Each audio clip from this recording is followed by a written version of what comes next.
Hey everyone, and welcome. Today, we're going to unpack a total classic on achievement, Brian Tracy's Goals. We're going to break down the core ideas from this book that have seriously helped millions of people take back control of their future. So let's just jump right in. So let me start with a question for you. What if the one thing standing between you and the life you've always dreamed of isn't about talent or luck or even just working harder, but something way, way simpler? What if there was just one skill that could help you blow past any obstacle and achieve things you never even thought were possible? Well, according to Brian Tracy, that one skill is goal setting. And I'm not talking about just wishing or daydreaming. I mean the specific, focused, deliberate act of setting clear goals. It sounds almost too simple, I know, but its power is absolutely profound, and we're about to see exactly why.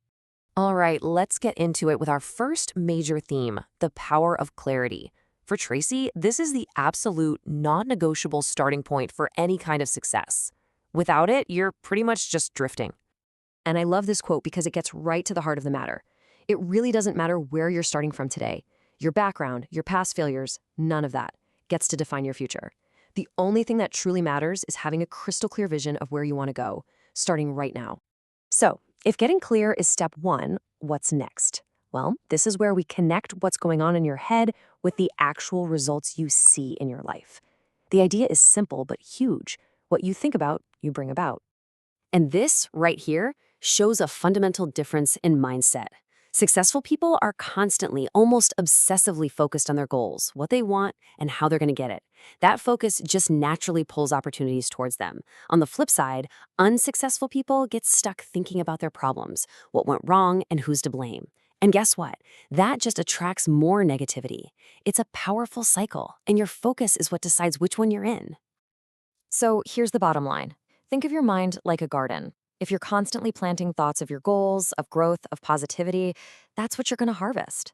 But if you let that garden get overgrown with weeds of worry, blame, and problems, well, that's going to become your reality. You get to choose what dominates your thinking. Okay, now we're going to shift from the mindset to a single physical action that can change literally everything. See, it's not enough to just think about your goals. You have to bring them into the real world. So how big of a deal is this really? I mean, does grabbing a pen and a piece of paper actually make a difference? Well, there's a powerful story, often cited from a study of MBA graduates, that illustrates this perfectly. The story goes that researchers asked these students about their goals, and the results were kind of shocking. A whopping 84% had no specific goals at all. Another 13% had goals, but they were just ideas floating around in their heads. They hadn't written them down. And then there was this tiny group, just 3%. Think about that. Only 3 out of every 100 students had actually taken that simple but critical step of writing down their goals and making a clear plan. Just 3%. Remember that number. So 10 years later, the researchers followed up. The 13% with the unwritten goals, they were earning twice as much as the 84% with no goals. Not bad. But the mind-blowing part was this. The 3% who had written their goals down were earning, on average, 10 times more than the other 97% combined. I mean, that is just an incredible testament to the power of writing things down. And this is exactly why Tracy makes such a critical distinction. See, a wish is vague. It's like, I want to be rich. But a real goal is something totally different. It's written down, it's crystal clear, it's super specific, like, I will increase my income by 50% in the next 12 months. You can measure it, and it has a deadline. That's what gives it real power. This brings us to a huge mental shift. This is all about taking complete and total ownership. It's about realizing that you are the chief executive officer, the CEO of your own life. This whole idea actually came from Tracy's own life. Picture this. He's 21 years old. He's broke, he's working laboring jobs, and he's got no one to fall back on. Then one night, it hits him like a ton of bricks. Nobody is coming. The cavalry isn't on its way to save him. If his life was going to get any better, it was 100% up to him. So how do you actually do this? Tracy breaks it down into 2 key steps. First, you have to stop justifying negative emotions like anger or resentment. They're just anchors holding you back. And second, you have to radically accept that you are responsible for everything in your life. Now, that's not about blaming yourself. It's about empowering yourself to change things. This is the key phrase. When something goes wrong, the victim mindset automatically looks for someone to blame.